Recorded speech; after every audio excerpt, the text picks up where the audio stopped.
The gentleman from Georgia, the vice chairman of the subcommittee, Mr. Loudermilk, is now recognized for 5 minutes. Well, thank you, Chairman Barr.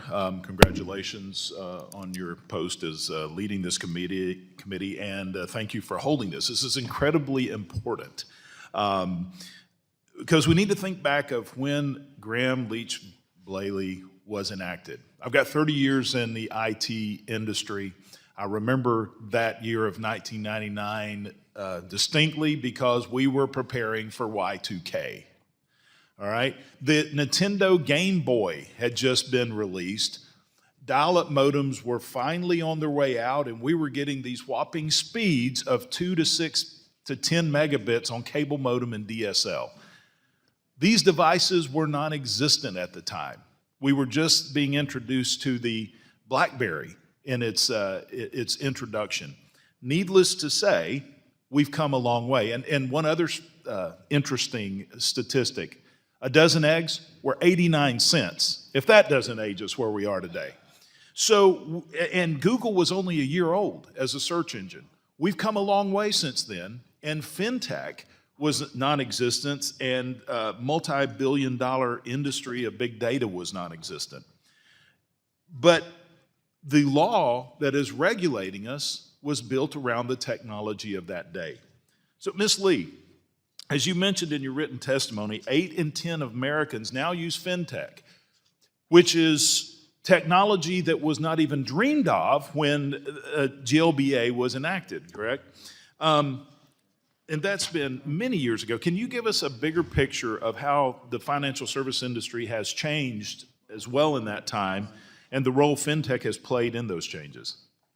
Well, thank you for that question, and you're right. It has been, we have definitely moved from the paper age, or the dark ages, as you might want to allude to, into the digital age. And we need to have our rules and regulations reflect where the future of various different products and services are moving. As I alluded to in my opening statement, you're seeing a proliferation of technology, and specifically financial technology, enter into people's lives, how they interact in just simple things as sharing money with a friend across the dinner table, to be able to pay for meals, to be able to be the infrastructure.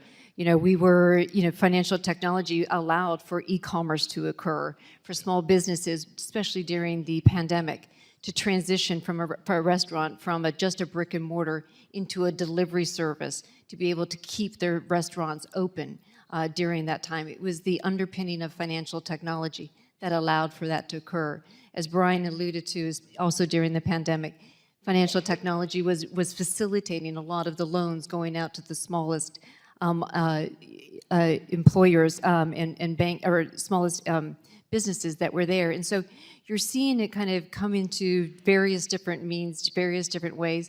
It means something different for every person depending on how they interact. What you see is today, especially in the millennials generation, it's no longer going to just one financial institution to do a full bundle.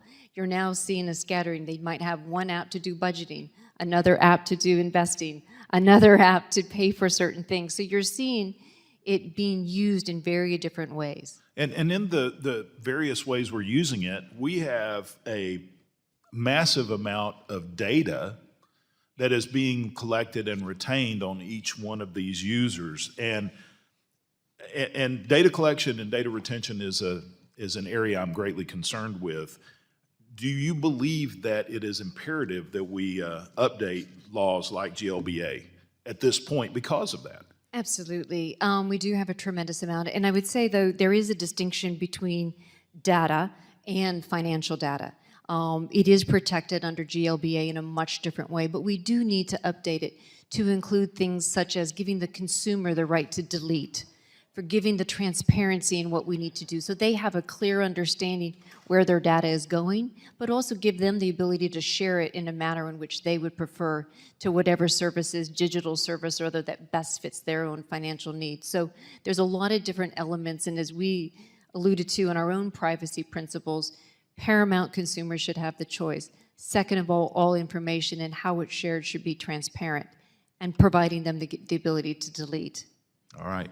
I see my time is quickly eroding, but I do have to say on data collection and retention, Mr. Reuter, I think it's time for us to update the Bank Secrecy Act too, to reduce the amount of data we're forcing on small financial institutions to report to the federal government, who retains it and never looks at it. With that, Mr. Chair, I yield back.